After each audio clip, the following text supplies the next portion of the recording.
मेरे अजीज दोस्तों और बुजुर्गों, मैं तो जानता भी नहीं इनको। ये दिखे, मैंने आपसे कहा था कि मैं इनको उठाने को तैयार हूं। मैं अपने आप को उठाना नहीं चाहता हूं, मैं आपको आसमानों पर देखना चाहता हूं। आप लीडर बनो, आप कायद बनो, मुकद्दर के फैसले आप करो। कब तक अखियार हमारे मुकद्दर का फैसला करेंगे? कब तक जिनका हमसे कोई ताल्लुक नहीं है वो हमारे जिंदगियों का फैसला करेंगे? मेरे अजीज दोस्त, मैंने हमारे कैंडिडेट मुफ्ती हसन शब्बीर का ऐलान कब किया? मुझे आप लोगों ने आकर कहा था कि साहब रुक जाओ, ओवैसी साहब रुक जाओ, यहां से अनस आंधी साहब या इस्माइल साहब को टिकट मिल सकता है कांग्रेस का। मैं तैयार था, अगर इन दोनों में से किसी को मिलता तो मैं कैंडिडेट नहीं खड़ा करता था। तुम टिकट ला लेते, मैं रुका रहा।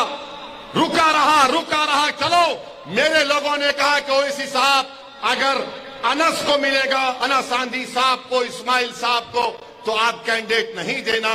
बावजूद इसके कि मैं कांग्रेस से सख्त नफरत करता हूं, बावजूद इसके कि कांग्रेस जिम्मेदार है बाबरी मस्जिद की शहादत की, बावजूद इसके कि कांग्रेस जिम्मेदार है 69 के फसाद की। अरे अगर आज इस देश में दलित, आदिवासी, मुसलमान कस्बापुरसी के आलम में, तो सबसे बड़ी जिम्मेदारी कांग्रेस पर आयद होती है। मगर आपने कहा था कि ठहरिए, रुके रहिए। अनस साहब कोशिश कर रहे हैं, इस्माइल साहब कोशिश कर रहे हैं। मैं अनस साहब को, इस्माइल साहब को खुलकर कह रहा हूं, आप आओ इस प्लेटफॉर्म पर, मैं आपको मेरे कंधे पर बिठाने तैयार हूं। आप आइए, मैं आपके पीछे खड़े रहने को तैयार हूं। मैं भी चाहता हूं कि आप आगे बढ़े, मगर आप ऐसी पार्टी में बैठे हैं। कहां है?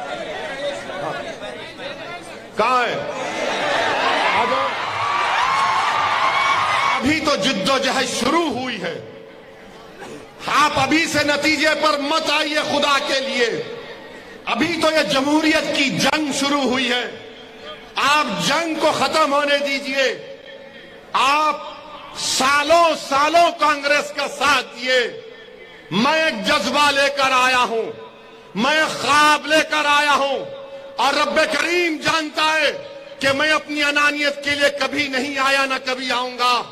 मेरा ख्वाब एक ही है कि जब ये नाइंसाफी को देखता हूं तो खून के आंसू निकलते हैं। मेरा जिस्म का रोंगटा खड़े हो जाता है कि कैसे इंसानों से इस तरह का बर्ताव किया जाता है। या तो आप घर में बैठकर रोएं, या फिर 5 तारीख को निकलकर पूरे एतमाद के साथ मजलिस के पतंग के निशान पर और डालकर मजलिस इत्तेहादुल मुस्लिमीन को आप कामयाब करिए।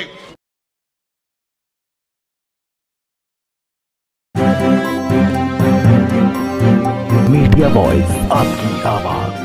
अच्छा, हमारे टीवी वाले जो कई दिन से खाली आफताब बोल रहे हैं, प्रिंस यादव का भी तो नाम बोलो।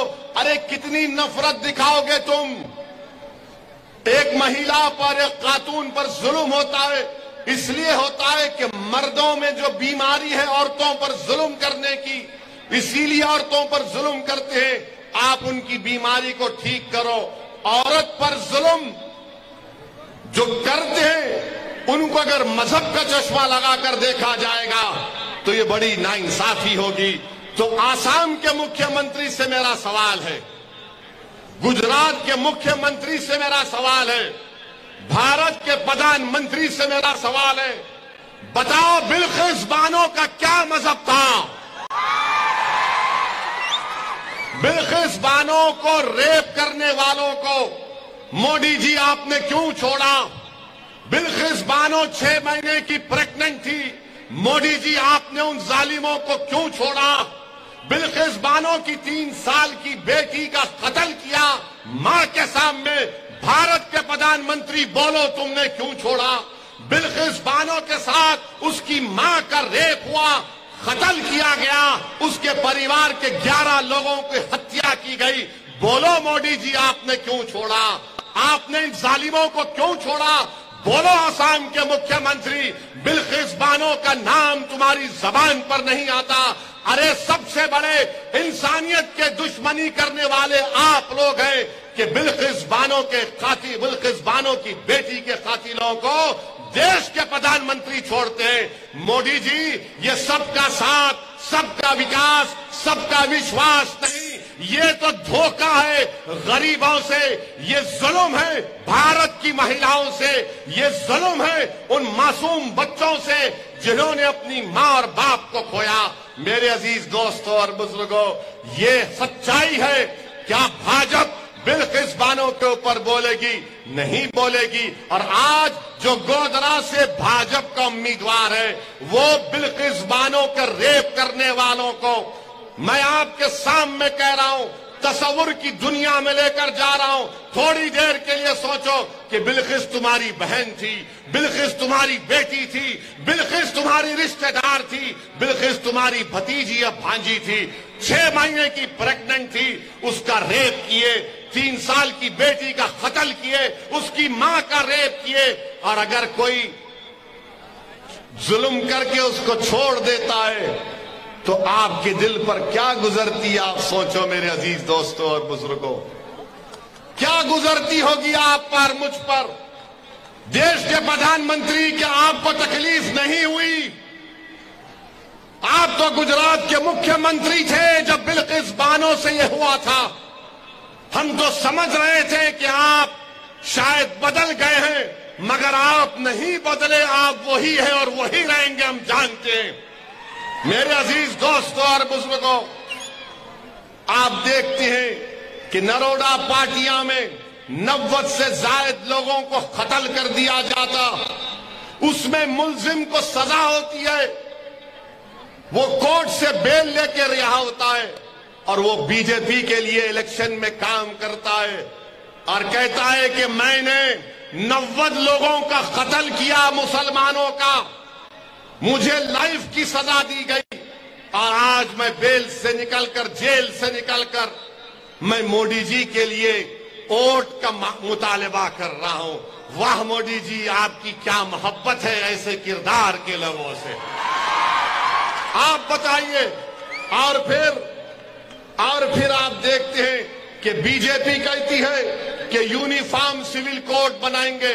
यूनिफॉर्म सिविल कोड गुजरात में अगर बनता है या कानून लाता है, अपने दिल पर हाथ रखकर गोधरा की जनता, गुजरात की जनता से कहना चाह रहा हूं कि अगर गुजरात की विधानसभा में यूनिफॉर्म सिविल कोड, यकसा सिविल कोड का कानून लाया जाएगा, तो क्या आप कांग्रेसियों पर भरोसा कर सकते हैं कि उसके खिलाफ बोलेंगे?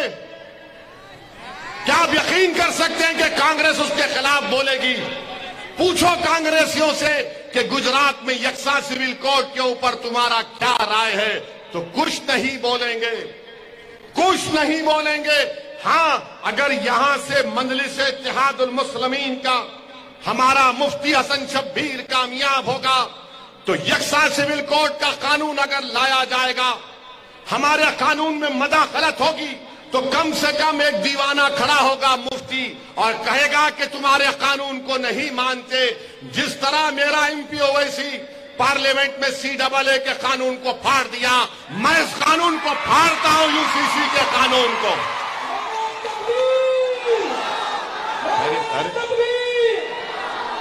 ये कहां से आ रही आवाज?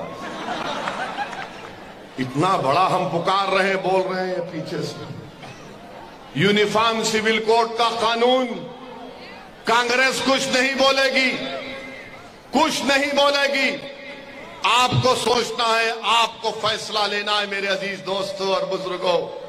मेरी आपसे रवन गुजारिश है कि 5 तारीख के दिन अगर आप मुत्तहिद होकर अपना एक वोट मजलिस के हक में इस्तेमाल करेंगे तो इंशाअल्लाह ताला यहां से कामयाबी मजलिस-ए इत्तेहादुल मुस्लिमीन की होगी, कामयाबी आपकी होगी, कामयाबी आपके ख्वाबों को पूरा करने के लिए होगी।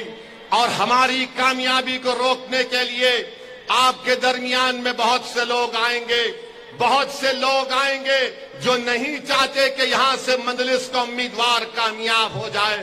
अरे मुझसे सवाल करो, मैं तुम्हारे सवाल का जवाब देने को तैयार हूं, मगर मुझे ये बताओ कि तुम मुझे 2 साल का हिसाब पूछ रहे हो, तो फिर 27 साल का हिसाब कौन देगा? मुझे बताओ। तुम मुझसे 2 साल का पूछ रहे हो तो 27 साल का हिसाब दो।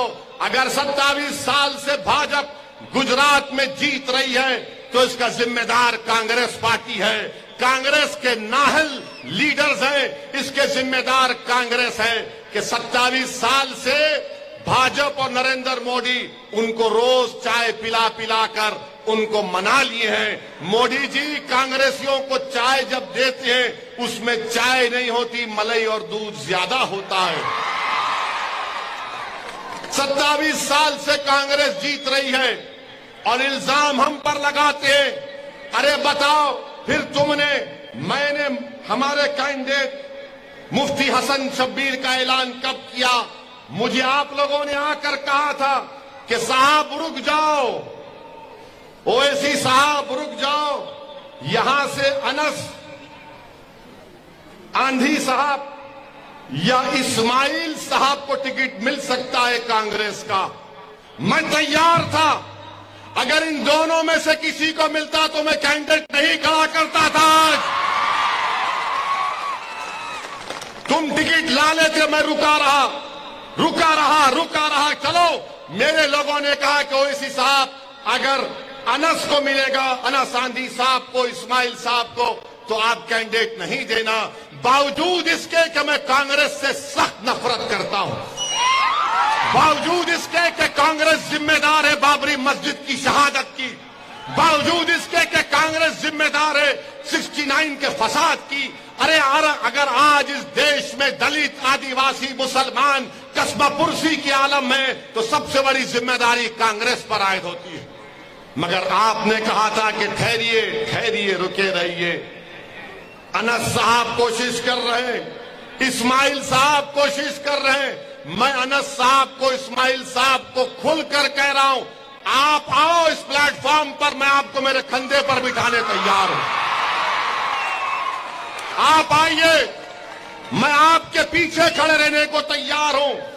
मैं भी चाहता हूं कि आप आगे बढ़े, मगर आप ऐसी पार्टी में बैठे हैं। कहां है? कहां है? आ जाओ।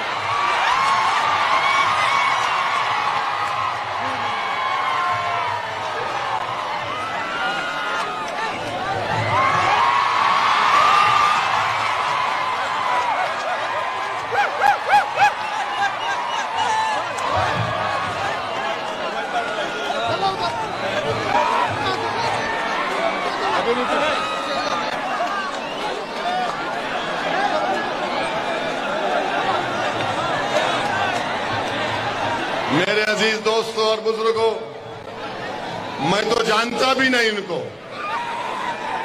ये दिखे, मैंने आपसे कहा था कि मैं इनको उठाने को तैयार हूं। मैं अपने आप को उठाना नहीं चाहता हूं, मैं आपको आसमानों पर देखना चाहता हूं। आप लीडर बनो, आप कायद बनो, मुकद्दर के फैसले आप करो। कब तक अखियार हमारे मुकद्दर का फैसला करेंगे? कब तक जिनका हमसे कोई ताल्लुक नहीं है वो हमारे जिंदगियों का फैसला करेंगे?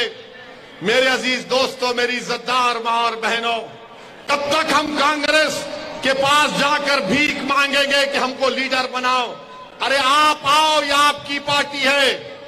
मंजलिस आपके ख्वाबों को पूरा करेगी। मंजलिस आपसे इंसाफ के लिए लड़ना चाहती है। इसीलिए मेरे अजीज दोस्तों और बुजुर्गों, हम आपसे अपील कर रहे हैं कि अपने वोट का सही इस्तेमाल करो।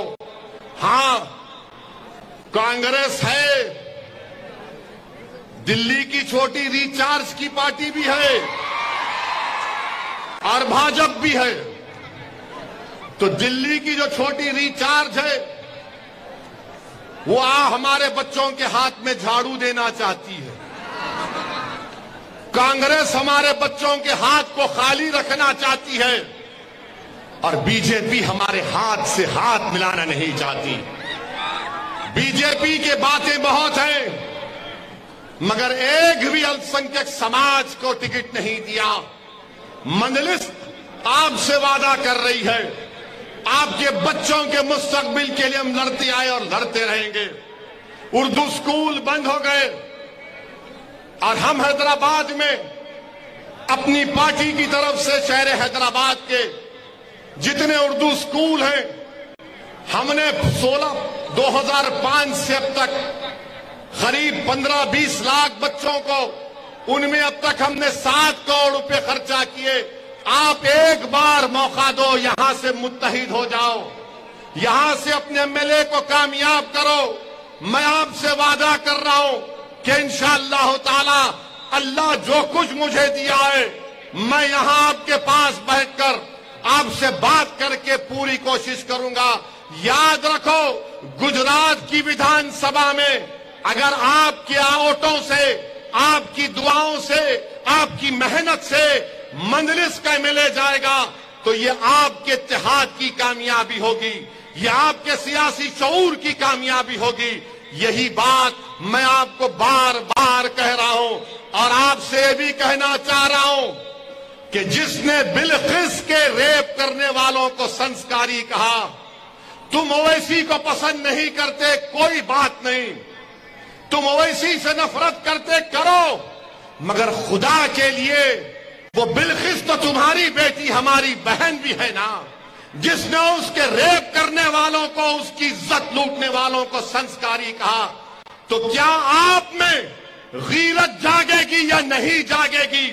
क्या आप में हमियत जागेगी या नहीं जागेगी?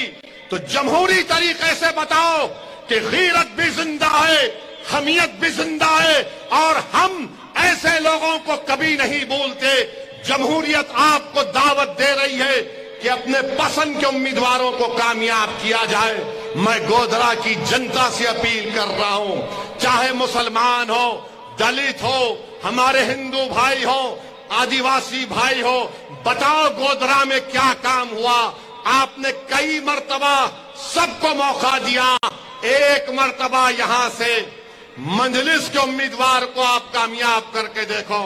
आपने सबको आजमा लिया, अरे 5 साल के लिए मंजलिस को आपकी खिदमत करने का मौका दीजिए।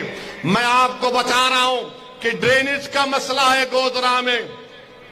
मेरे पार्लियामेंट के कॉन्स्टिट्यूंसी में कारवान एक इलाका है, वहां पर मैंने 290 करोड़ की ड्रेनेज का काम 4 महीने पहले शुरू करवाया।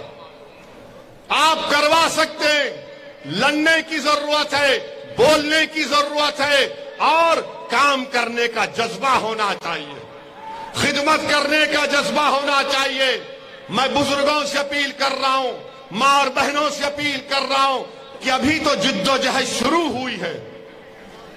आप अभी से नतीजे पर मत आइए खुदा के लिए, अभी तो ये जमहूरियत की जंग शुरू हुई है। आप जंग को खत्म होने दीजिए।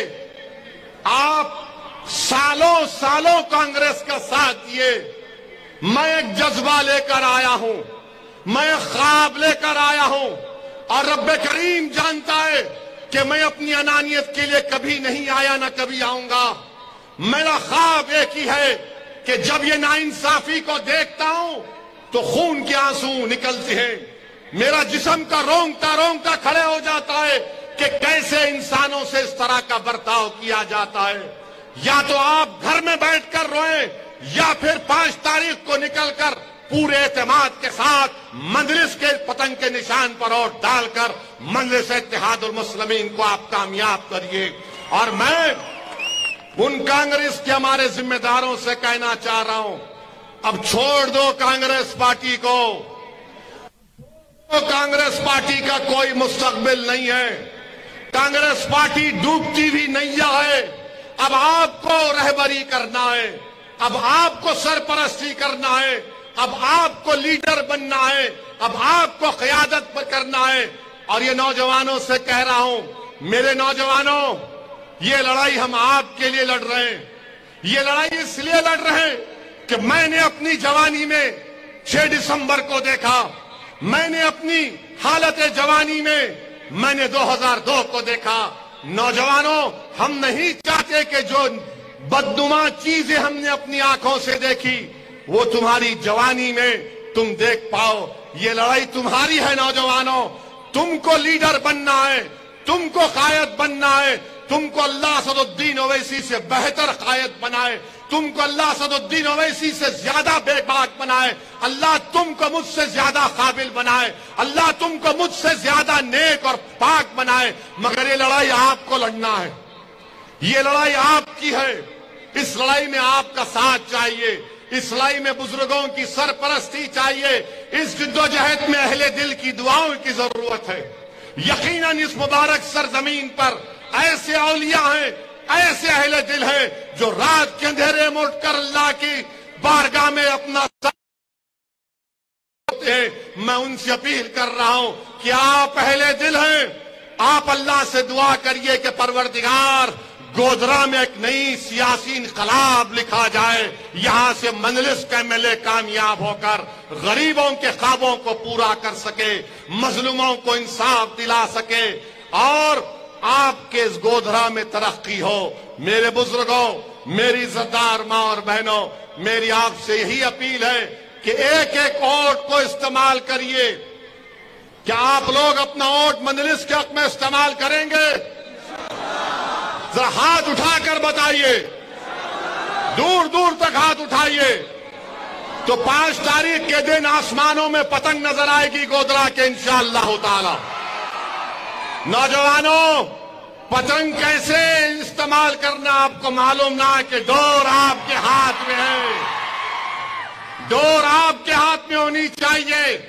डोर उन लोगों के हाथ में नहीं होनी चाहिए जो हम पर जुल्म करते हैं, जो हमको इस्तेमाल करते हैं सेकुलरिज्म के झूठी बातों पर।